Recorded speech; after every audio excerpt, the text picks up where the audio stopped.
Today I'm delighted to speak to David Ulrich, who's a senior professor at the University of Michigan and one of the top HR people in the world.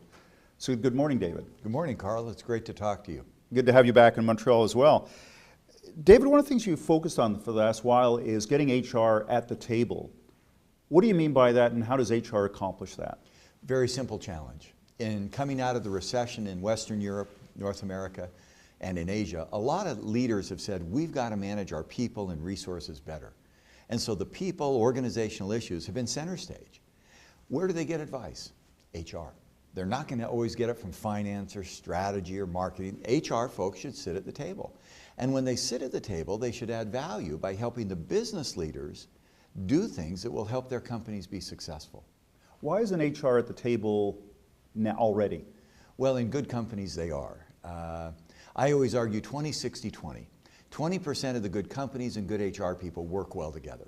20% will never get there. Okay. The manager may not get there, the HR person may not get there, and it's the 60% in the middle that through training and teaching, we're trying to move them to the 20s. So some are there, some will never get there. I can show you some companies that just would never have good HR.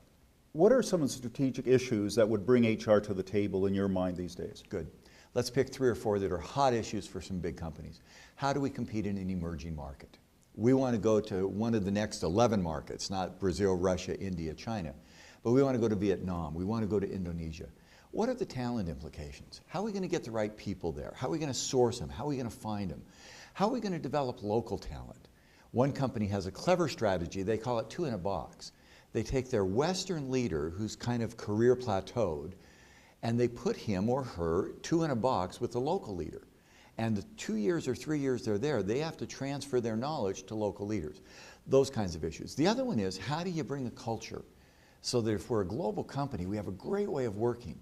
How do we transfer the culture from west to east, mature to new, and from new to old? One company I was with, and I won't name it, they said, in the new markets, the culture that made us a great company exists. In our home markets, we become bureaucratic and slow. So HR has got to take the culture from the new market and bring it back into the home country. That seems quite, for most of my career at least, it was kind of the West teaching the East. Yeah. But you're saying actually it's a two-way street now. It is a two-way street. Some of the most innovative things we see go on in Saudi Arabia, they're going on in UAE, they're going on in Asia. In fact, Asia's growth rate at 5 to 6 to 7% is forcing some new leadership and new management practices that will then transfer, we hope, to the rest of the world. We clearly are a management global village.